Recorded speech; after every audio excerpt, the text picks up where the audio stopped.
입니다. 안녕하세요. 저는 아현교회 청년을 담당하고 있는 박하종 목사입니다. 오늘은 우리 교회 전도 초청 주일입니다. 초청되어 오신 분들을 환영하고 바쁜 와중에도 시간 내주셔서 정말 감사드립니다. 여기 오신 분들 중에는 기독교에 대한 반감을 갖고 계시는 분들도 있을 것 같습니다. 또 전도라는 단어가 너무 부담스럽고 또는 불쾌감을 느끼는 분들도 있을 것 같아요. 사실 전도는 예수 천국 불신 지옥 하면서 여러분 예수 믿지 않으면 지옥 갑니다 하면서 공포감을 주고 협박하는 것도 아니고 여느 이단처럼 여러분들을 심리적으로 막 지배해서 가스라이팅하고 헌금을 요구하고 헌신을 요구하는 게 전도가 아닙니다. 전도는요, 말 그대로 전할 전, 길 도자를 써서 길을 전하다. 이게 전도입니다. 성경이 말하는 길이신 예수님을 여러분들에게 전하는 것, 그리고 예수님이 우리를 사랑하셔서 우리에게 하신 일을 전하는 것이 전도입니다. 그래서 오늘 여러분들을 초대한 여러분들의 이 자리에 있는 청년들은 정말 여러분들을 사랑하는 마음으로 우리가 경험하고 있고 누리고 있는 이 하나님의 사랑을 여러분의 친구들도 나도 여러분들도 좀 누리고 경험하고 구원을 얻기를 바라는 마음으로 오늘 이 시간에 초대했다는 것을 여러분들이 아셨으면 좋겠어요. 그리고 만약 기독교에 대한 부정적인 선입견이나 또는 기독교, 교회에 대한 상처가 있으신 분들이라면 오늘 이 시간만큼은 잠깐 그것들을 내려놓고 제 이야기에 귀를 기울여 주시면 감사하겠습니다. 오늘 함께 말씀을 읽어보도록 하겠습니다. 요한복음 3장 16절 말씀입니다. 우리 함께 읽도록 하겠습니다. 요한복음 3장 16절 띄워주실래요? 네, 읽겠습니다. 시작. 하나님이 세상을 이처럼 사랑하사 독생자를 주셨으니 이는 그를 믿는 자마다 멸망하지 않고 영생을 얻게 하려 하심이라. 아멘. 하나님이요, 이 세상을 사랑하신대요. 여기서 말하는 세상은 바로 저와 여러분 그리고 온 세상에 있는 인류를 의미합니다.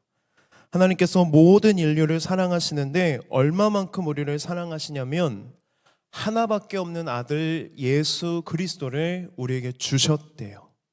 그리고 그분을 믿으면 우리가 멸망하지 않고 영생을 우리에게 주시겠다고 약속하십니다. 성경은 우리가 모두 죄인이고 그 죄의 결과는 멸망, 지옥, 죽음이라고 이야기합니다. 그런데 우리가 멸망하지 않고 영원한 생명을 얻을 수 있는 단 한 가지의 길이 있는데 그 길이 바로 누구냐면 예수님이라고 이야기하는 거예요. 저는 오늘 여러분들을 전도하려고 합니다. 길이신 예수님이 어떤 분이신지, 그분이 여러분들을 사랑하셔서 어떤 일을 하셨는지에 대해서 여러분들에게 전하려고 합니다. 여러분, 우리는 모두 예수님이 필요한 존재예요. 근데 여러분들 이런 얘기를 들으면 이렇게 생각하실 수도 있을 것 같아요. 저는 이제까지 살아오면서 예수님 없이도 잘 살아왔습니다. 저는 예수님이 그다지 필요하지 않은 것 같습니다 라고 말할 수도 있습니다. 그래서 저는 오늘 여러분에게 나에게 왜 예수님이 필요한지, 그리고 내가 예수님을 믿고 구원받으면 어떤 삶의 변화가 있는지에 대해서 오늘 이야기를 전하려고 합니다. 그림 하나 띄워주실래요? 네, 제가 원래 설교 시간에 이런 거 안 하는데요, 오늘 새가족 여러분들 오신다 그래서 챗 GPT한테 이미지를 좀 형성해달라고 했습니다. 뭐라고 했냐면 니고데모와 우물가의 여인이 한 곳에 있는 그림을 만들어줘 했더니요, 이렇게 만들어주더라고요. 여기 보이시는 이 할아버지가 이름이 뭐냐면 니고데모입니다. 그리고 그 옆에 있는 여인은 이름은 없고 성경에서는 뭐라고 불리냐면 사마리아 여인이라고 불러요. 제가 오늘 이 두 인물에 대한 이야기를 하려고 하는데 왜 이 두 인물에 대해서 이야기를 하느냐? 우리가 아까 읽은 요한복음 3장 16절을 기준으로 앞에는 니고데모 이야기가 나오고 뒤에는 사마리아 여인의 이야기가 나옵니다. 요한복음 3장 16절의 말씀이 두 인물 모두에게 필요하다는 거예요. 길이신 예수님은 누구에게나 필요하기 때문에 각 대척점에 있는 두 인물을 앞뒤로 배치를 해서 성경은 우리에게 이야기하고 있습니다. 그래서 오늘 이 두 인물에 관한 이야기를 먼저 하려고 합니다. 여러분, 이야기를 들어보시면서 나는 두 인물 중에 어느 쪽에 속하는지에 대해서 한번 생각하면서 오늘 이야기를 들으시면 좋겠습니다. 먼저 사마리아 여인 이야기를 하겠습니다. 예수님이 제자들과 함께 갈릴리라는 마을을 가세요. 그런데 예수님이 뭐라고 말씀하시냐면 내가 꼭 사마리아 땅을 지나서 그 땅에 가야겠다라고 제자들한테 이야기해요. 이유는 말씀하시지 않으세요. 그러나 제자들이 예수님의 말씀대로 그냥 따라가요. 그리고 수가라는 마을에 도착하자 예수님이 갑자기 내가 피곤하다, 쉬고 싶다 라고 말씀을 하시면서 한 우물가에 앉아서 쉬세요. 그리고 제자들이 그 예수님을 떠나서 마을 안으로 먹을 것을 사러 갑니다. 여기까지가 다 누구의 빌드업이냐면 예수님의 빌드업이에요.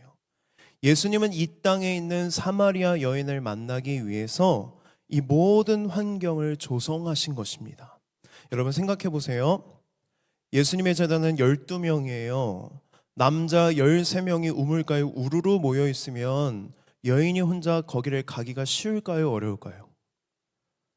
좀 부담스럽고 불편하겠죠. 그리고 2000년 전 유대 땅이라고 한번 생각해 보세요. 더 어렵겠죠? 그래서 예수님이 우물가에서 내가 좀 쉴게, 그리고 너희들은 먹을 것 좀 사와라 하고 제자들을 다 보내시고 누가 오기만을 기다리는 거예요? 사마리아 여인이 오기만을 우물가에서 기다립니다. 예수님은 이 여인을 만나기 위해 준비를 마치고 기다리고 있었습니다. 그리고 정오가 되자 한 여인이 우물가에 물을 뜨러 와요. 이스라엘의 정오는요, 우리나라의 정오와 완전히 다릅니다. 햇볕이 너무 뜨거워서 정오에는 잘 돌아다니지를 않아요. 그런데 그 시간대에 우물가에 물을 뜨러 왔다는 것은 이 여인에게는 어떤 숨기고자 하는 비밀이 있다는 것을 알 수 있습니다. 이 시간에 물을 뜨러 왔다는 것은 그 세계 내에서 그녀가 왕따라는 것입니다. 우물가는 뭘 상징했냐면요, 여인들의 커뮤니티가 우물가에서 형성이 됐습니다. 그래서 우물가에 모여서 같이 이야기도 하고 수다도 떨고 남편 흉도 보고 온갖 소문이 만들어지는 곳이 어디예요? 우물가인데 그 커뮤니티에 사람들이 많이 모여 있을 때 가지 못한다는 것은 그녀가 그 커뮤니티에 낄 수도 없고 배척당하고 왕따라는 사실을 알 수 있습니다. 예수님은 그 모든 것들을 아셨어요. 그래서 이 여인을 만나러 가려면 사람들이 많이 오는 시간대가 아니라 아무도 물을 뜨러 오지 않는 정오에 이 여인이 온다는 것을 아시고 기다리셨던 것입니다. 정오, 아무도 물을 뜨러 오지 않는 시간에 물을 뜨러 오는 이 여인, 그럴 만한 이유가 있었습니다. 이 여인은요, 5번 결혼하고 5번 이혼한 여인이었습니다. 그리고 지금 6번째 남자와 아직 결혼은 하지 않았지만 동거를 하고 있었습니다. 왜 이 여인이 아무도 물을 뜨러 오지 않는 시간에 물을 뜨러 왔는지 여러분 좀 이해가 되시나요? 이혼이 잘못됐다는 게 아니라 5번 결혼하고 5번 이혼한 것에 대해서 사람들은 그 여인의 이야기를 들을 생각이 없었어요. 그냥 그 여인이 5번 결혼하고 5번 이혼하고 6번째 남자와 동거하고 있다는 그 사실만 보고 그 여인을 평가하고 판단하고 정죄했던 것입니다. 그래서 그 여인은 다른 여인들의 커뮤니티 안에 들어갈 수가 없었습니다. 사람들의 시선, 사람들의 수군거림, 모든 것이 여인에게는 상처가 되었습니다. 그래서 아무도 물을 뜨지 않는 정오에 이 여인은 혼자 물을 뜨러 갑니다. 예수님은 상처 많고 아픔이 많은 이 여인에게 찾아가십니다. 모두가 편견을 가지고 다가가지 않았던 사람에게 예수님은 다가가세요. 여러분, 예수님의 이야기를 쭉 읽어보시면요, 정말 예수님이 사람을 어떻게 대했는지 보면 재밌습니다. 되게 독특해요. 예수님은요, 편견이 하나도 없습니다. 선입견이 하나도 없으십니다. 그냥 다가가셔서 말을 거시고 관심을 가지십니다. 그녀의 과거가 어떠하든 예수님에게는 아무런 상관이 없어요. 그냥 그녀의 자체를 사랑해주는 분이 예수님이셨습니다. 예수님은 그 여인에게 이런 말을 합니다. 우물가에 있는 이 물을 마시는 사람마다 다시 목마르겠지만 내가 주는 물을 마시면 영원히 목마르지 않을 것이다. 내가 주는 물은 그 사람 속에서 영생하도록 솟아나는 샘물이 될 것이다. 이건 어떤 의미냐면 이런 거예요. 내가 너에게 물을 줄게. 그런데 H2O 그거 말고 그 물 마시면 다시 목마르잖아. 그 물 말고 네 영혼에 해결되지 않는 목마름을 내가 채워줄 수 있어. 나만 채워줄 수 있어라고 예수님이 이 여인에게 말씀하시는 거예요. 그런데 이 여인이 이 말을 이해할까요? 이해하지 못할까요? 이해하지 못하죠. 여러분, 갑자기 여러분들이 길을 걸어가다가 어떤 남자가 말을 거는데 내가 너에게 영원한 물을 줄게 하면 여러분 어떠실 것 같으세요? 뭘 어때요? 저 또라이 아닌가 이렇게 생각하고 지나갈 거 아니에요. 이 여인도 똑같았던 거예요. 무슨 말을 하는지 이해가 안 돼서 뭐라고 얘기하냐면 그래요, 그 물 좀 나한테 주세요. 저 우물가에 물을 들어오는 게 너무 힘들어요. 그 물만 있으면 나는 다시 들어오지 않아도 되잖아요 라고 하면서 예수님의 말뜻을 이해하지 못합니다. 그러자 예수님이 이 여인에게 뭐라고 말씀하시냐면 네 남편을 데려오라 말씀하시는 거예요. 그러자 여인이 뭐라고 얘기합니까?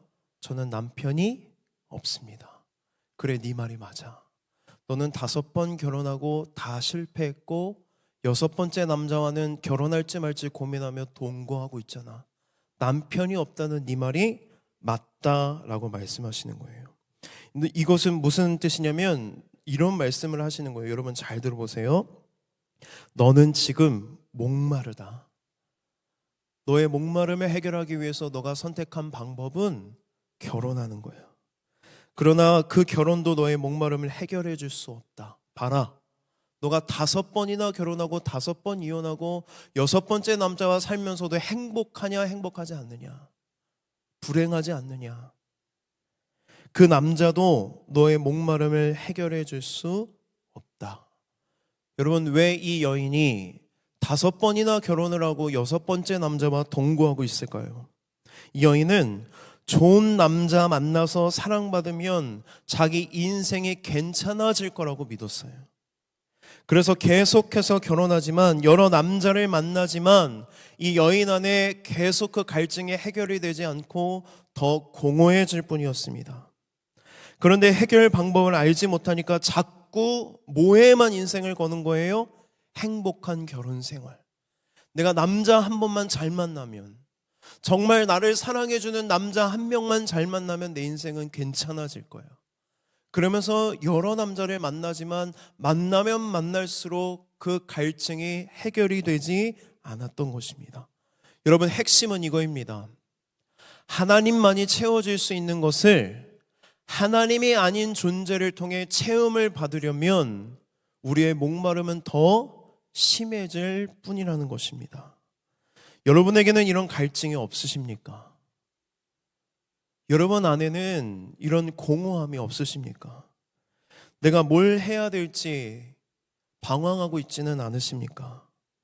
정체가 없는 염려 때문에 밤잠을 설쳐가면서 걱정하기도 하고, 때로는 그 걱정 때문에 우울하기도 하고 불행하다고 느끼는 순간이 없으십니까? 내 삶에 대해서 불만족해서 자꾸만 내가 뭘 해야 될 것만 같은 부담감에 여러분 시달리고 있지는 않으십니까? 하나님만이 채워주실 수 있는데 하나님이 아닌 것들을 의지하고 그 방법들을 선택할 때에 우리의 갈증은 해소되지 않고 더 갈증이 심해질 뿐이라는 것입니다. 두 번째 인물은 니고데모예요. 니고데모는 이 여인과 완전히 다른 사람입니다. 니고데모는 어떤 사람이었냐면 사회적으로 되게 높은 위치에 있고 모두가 부러워할 만한 성공한 사람이었습니다. 사마리아 여인이 완전히 아웃사이더라면 이 니고데모라는 사람은 굉장한 인사이더예요. 성경을 보면 니고데모가 사내들인 공의회의 회원이라고 나오는데 우리나라로 따지면 뭐라고 생각하시면 되냐면 국회의원이에요. 근데 국회의원인데 훨씬 더 높아요. 왜냐하면 당시 이스라엘의 사내들인 공의회 회원은 70명밖에 안 돼요. 그 70명의 사람들이 서로 회의를 해서 그 나라의 모든 결정을 다 했습니다. 그 중에 한 사람이 누구였냐면 니고데모였습니다. 그런데 이 사람에게도 사마리아 여인과 달라 보이지만 똑같은 문제가 있었습니다. 요한복음 3장을 가면 니고데모가 예수님을 찾아오는데 언제 찾아오냐면 밤에 찾아와요. 왜 밤에 찾아왔냐면 몰래 찾아온 것입니다. 당시 예수님은 평이 좋지 않았습니다. 사람들에게 많이 공격받았고 이단일 수도 있다는 평가가 있었어요. 그런데 만에 하나 국회의원이라는 사람이 그런 의혹을 받고 있는 사람을 많은 사람들이 다 보는 시간에 찾아간다면 소문이 돌겠죠. 저 사람이 예수님을 만난다. 무슨 얘기를 나눴는지 사람들은 궁금해하지 않아요. 그냥 그 평판을 깎아내리고 그를 그 자리에서 끌어내리려고 합니다. 그래서 니고데모도 그것을 두려워한 나머지 아무도 보지 않는 밤에 예수님을 몰래 찾아갑니다. 그렇다고 여론처럼 니고데모는 예수님을 무시하지 않았습니다. 니고데모가 예수님을 뭐라고 부르냐면 랍비어라고 불러요. 당시 랍비는요, 정규 교육을 받아서 가르칠 수 있는 자격을 갖고 있는 사람이었어요. 그런데 예수님은 정규 교육을 받은 적이 없으시거든요. 그러니까 사람들이 예수님을 믿지 않았고 의심했고 예수님을 배척했던 것입니다. 그런데 그런 예수님에게 니고데모는 뭐라고 부르냐면 랍비어라고 불러요. 무슨 의미냐면 예수님에게 무언가 배울 만한 것이 있다라는 인정이 있었어요. 그리고 성경을 보면 예수님이 하나님으로부터 온 사람이라는 믿음이 있었습니다. 그래서 니고데모가 예수님을 랍비어라고 물어보면서 예수님을 찾아옵니다. 왜 예수님을 찾아왔냐면 자기 인생에 뭔가 해결되지 않는 답답함이 있었어요. 내가 이 문제만 해결되면 너무 행복하고 기쁠 것 같은데 해결되지 않는 그 한 가지 문제를 가지고 예수님에 찾아온 것입니다. 왜? 예수님은 그 답을 주실 수 있을 것 같아서. 그래서 예수님 앞에 나아가는데요, 예수님이 니고데모의 문제를 아시고 니고데모가 물어보기도 전에 대뜸 이런 말씀을 하세요. 제가 읽어드리겠습니다. 내가 진심으로 너한테 말할게. 누구든지 다시 태어나지 않으면 하나님 나라를 볼 수 없다. 니고데모는 자신이 당연히 하나님 나라 백성이라고 생각했습니다. 왜냐하면 자신은 이제까지 잘 해왔거든요. 사내들인 공의회 회원으로 많은 사람에게 인정도 받고 다른 사람들에게 큰 피해를 주며 살지도 않았고 오히려 선행도 많이 하고 하나님의 말씀도 잘 지켜왔습니다. 그런데 항상 찝찝한 구석이 그의 안에 남아 있었어요. 뭔지 모르지만 늘 부족함을 느꼈습니다. 그래서 뭔가 이 삶을 개선하고 싶어서 뭘 하면 좋을지 예수님께 찾아왔는데 예수님은 뭐라고 말씀하시냐면 다시 태어나지 않으면 너는 천국에 갈 수 없어라고 얘기하는 거예요. 니고데모에게는 엄청난 충격이었습니다. 나 당연히 천국 갈 줄 알았는데 내 인생이 조금만 개선되면 괜찮을 줄 알았는데 아니라는 거예요. 다시 태어나야 된다. 다시 태어나지 않으면 너는 천국에 갈 수 없다. 이건 무슨 뜻이냐면 이런 의미입니다. 니고데모야, 너는 개선이 필요한 게 아니라 구원이 필요해. 윤리적으로 사회적으로 더 노력하고 성취해야 하는 것이 아니라 너에게 필요한 것은 하나님의 은혜야. 그래서 예수님은 거듭나야 한다고 말씀하세요.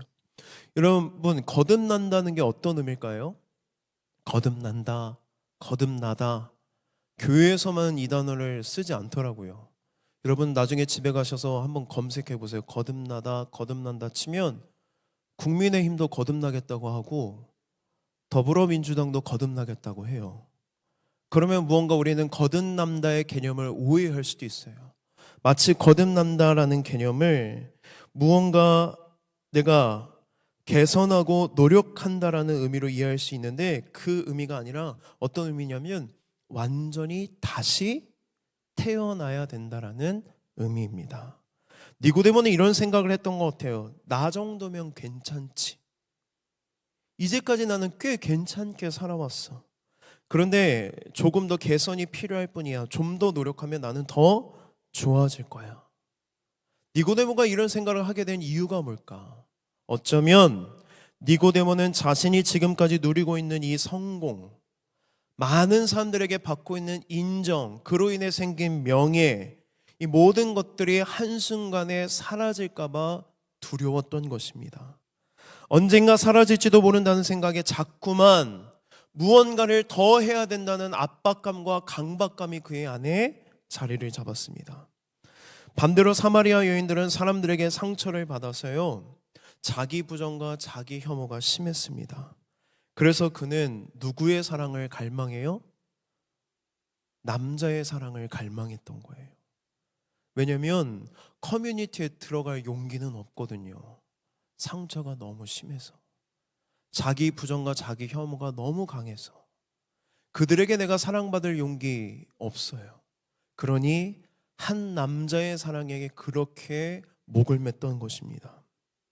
완전히 대척점에 있는 이 두 인물이요, 서로 다른 문제를 가지고 있는 것처럼 보이지만 사실상 같은 문제 안에 있습니다. 둘 다 하나님이 아닌 다른 것에서 자신의 만족과 기쁨을 얻으려고 했던 것입니다. 사마리아 여인은 남자의 사랑을 통해서, 니고데모는 자기가 지금까지 쌓아올린 성취와 선행으로 만족을 얻으려고 했습니다. 그런데 그곳에서 만족이 돼요, 안 돼요? 채워져요, 안 채워져요? 만족도 안 되고 채워주지도 않았습니다. 여러분은 어느 쪽에 가까우신가요?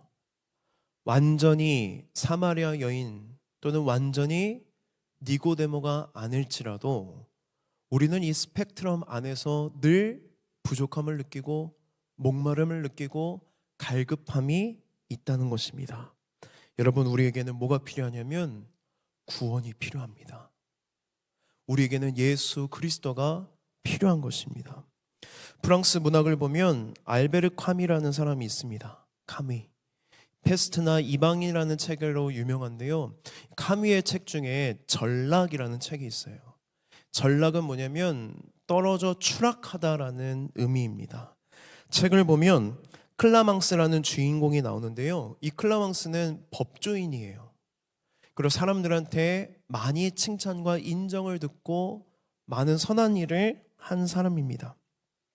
클라망스도 이 부분에 대해서 자부심을 느꼈습니다. 그런데 어느 날 다리를 건너다가 어떤 것을 보냐면 자살을 시도하려고 했던 여인을 보게 돼요. 그런데 클라망스가 그 여인을 보고 도와줘야 될까 말까 고민을 하다가 귀찮고 오지랖 같아서 그냥 지나칩니다. 그런데 다리를 건너자마자 무슨 소리가 들리냐면 그 여인이 물에 빠져서 퐁당하는 소리가 들려요. 그때부터 클라망스의 인생이 완전히 달라집니다. 자기가 도와줬더라면 살 수 있었던 여인일 텐데라는 죄책감과 함께 반성을 하기 시작합니다. 그런데 책을 보면 신기하게도 자기가 도와주지 못한 악행에 대해서 반성하는 게 아니라 자기가 이제까지 했던 선행에 대해서 반성하기 시작합니다. 클라망스가 반성을 하면서 한 가지 기억을 떠올리는데 어떤 기억이냐면 한 시각장애인을 도와준 기억을 하게 돼요. 시각장애인이 길을 잘 건널 수 있도록 도왔습니다. 그리고 시각장애인과 헤어지면서 클라망스가 뭘 하냐면 모자를 벗고 인사를 하는 거예요. 근데 그 기억을 왜 하기 시작했냐면, 여러분 생각해 보십시오. 시각장애인은 인사하는 걸 볼 수 있을까요? 없을까요? 없어요. 그러면 그 인사는 누구를 향한 인사였을까?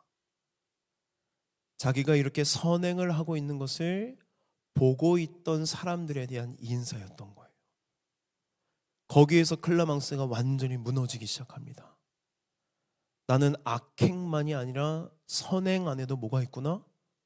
죄가 있구나. 나는 선을 행함에도 불구하고 나를 위해서 선을 행했구나. 진정한 마음으로 선행을 할 수 없는 악한 존재라는 사실을 깨닫고 자책하기 시작합니다. 그러면서 그가 어떤 걸 느끼냐면 자기가 이제까지 했던 도덕과 선에 대해서 불쾌해하기 시작해요. 그러면서 죄책감이 너무 심한 나머지 이 죄책감을 해결할 수 없어서 어디에 빠지게 되냐면 결국 쾌락에 빠지게 됩니다. 클라망스는 이런 말을 합니다. 나는 영생을 바랐기에 창녀들과 자고 밤마다 술을 마셨습니다. 여러 시간 동안 행복에 잠겨 높이 닿을 수 있었지만 아침이 되면 죽을 수밖에 없는 인간 조건의 쓰디쓴 맛이 입속에 남곤 했죠. 여기 클라망스가 말하는 영생은 무엇을 의미할까요? 우리 기독교가 말하는 영원한 생명, 천국을 의미하는 것은 아닙니다. 클라망스가 말하는 영생은 무엇이냐면 조건 없이 사랑받고 모든 사람들에게 받아들여지는 것을 의미합니다. 자기가 생각해도 자기 자신을 용납할 수가 없는 거예요. 자기가 생각해도 내 자신이 너무 쓰레기 같은 것입니다. 위선으로 가득한데 이런 나를 조건 없이 사랑하고 받아줄 수 있는 사람이 있을까? 그 고민과 그 갈증 끝에 그가 선택한 것은 무엇이냐면 창녀들과 함께 자고 술에 빠지는 거였어요. 쾌락에 빠지는 것. 쾌락에 빠져 있을 때 그 잠시 동안은 자기가 받아들여지는 것처럼 느꼈습니다. 그러나 아침이 되고 잠이 깨면 그에게 덮쳐오는 것은 죽음의 기억이었던 거예요. 해결되지 않는 이 갈급함. 여러분, 사람들의 사랑과 인정으로부터 채우려고 하든 나의 선행으로부터 채우려고 하든 결국 우리의 인생은 공허하고 허무해질 뿐이라는 것입니다. 채워질 수가 없습니다. 왜 그런지 아십니까? 사람의 사랑에는 한계가 있기 때문이에요. 나의 선행이나 업적은 한순간에 무너질 수밖에 없기 때문입니다. 여러분, 99가지를 잘해도 한 번을 못하면 사람들은 한 번 못한 것을 기억하고 내 인생을 그렇게 평가하는 세상을 우리가 살아가고 있기 때문입니다. 우리에게는 영원한 문제 해결이 필요합니다. 우리에게는 구원이 필요합니다. 그러면 우리는 어떻게 구원받을 수 있을까? 다시 두 사람의 이야기로 돌아가겠습니다. 예수님이 두 사람 모두에게 구원을 선포하세요. 우리 아까 읽었지만 한 번 더 읽어보겠습니다. 요한복음 3장 16절 말씀 읽겠습니다. 시작.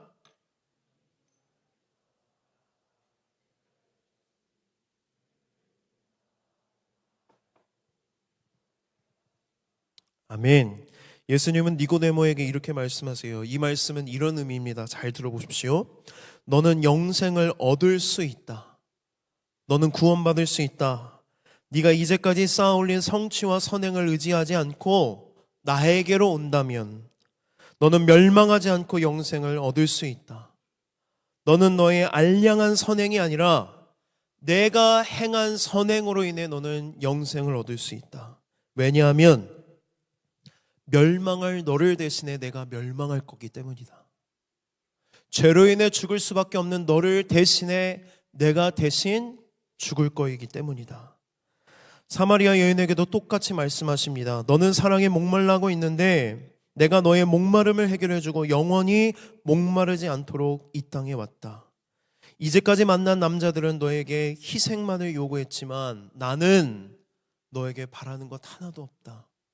너를 대신해 내가 희생할 것이고 너를 대신해 죽기 위해 내가 이 땅에 왔다.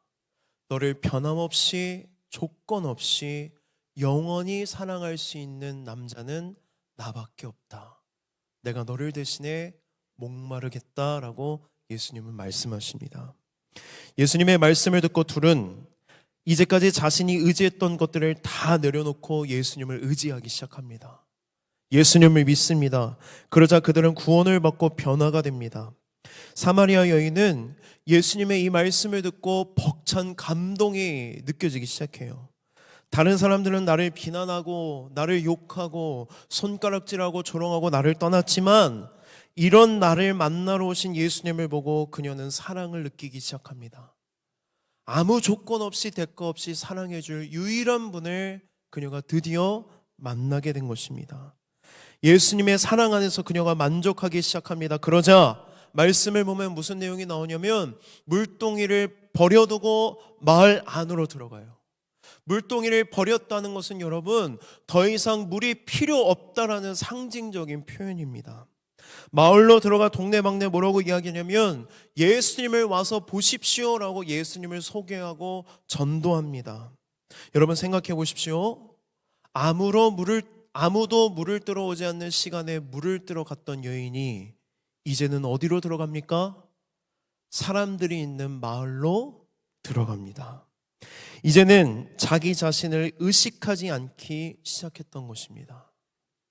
한편으로 나는 쓰레기야 라고 생각했던 자기 부정과 자기 혐오가 있었고 나를 쓰레기처럼 여겼던 사람들을 보며 자기 연민에 빠져 나를 미워하고 배척했던 사람들을 저주했던 여인이 이제는 사람들의 눈, 사람들의 수군거림 그리고 내가 나를 향한 나의 비판적인 생각들을 다 내려놔요. 깨끗하게 상처가 치유됩니다. 그리고 누구를 소개합니까? 나를 이렇게 사랑하신, 나를 이렇게 구원하신 예수님을 전하는 인생으로 변화되는 것입니다. 니고데모도 마찬가지였습니다. 요한복음 3장에서 니고데모가 예수님과 대화를 하고 떠나요. 그런 다음에 요한복음에 2번 나오거든요. 한 번은 어떤 장면이냐면 산헤드린 공의회 회의 장면에 나와요. 그때 다 예수님을 향해 비판을 할 때에 니고데모가 적극적으로 변호는 하지 않지만 중도의 입장에서 뭐라고 이야기하냐면 그 사람의 이야기를 한번 들어봅시다. 그 사람이 틀리지 않을 수도 있는 것 아닙니까? 라고 약간 변호를 해요. 변화되어 갔던 것 같아요. 그리고 마지막에 니고데모가 어디에서 등장하냐면 예수님이 십자가에 못 박혀 죽으셨을 때 요한과 이 니고데모가 찾아가서 시신을 달라고 요청해요. 그리고 예수님의 죽은 시신을 받아다가 장례를 치릅니다.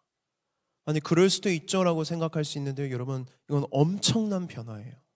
만약 산헤드린 공의회 회원인 니고데모가 십자가 사형틀에서 사형된 시신을 받아다가 향품을 바르고 장례를 치렀다는 소문이 사람들에게 퍼지면 그가 이제까지 쌓았던 모든 부와 명예는 끝나는 것입니다.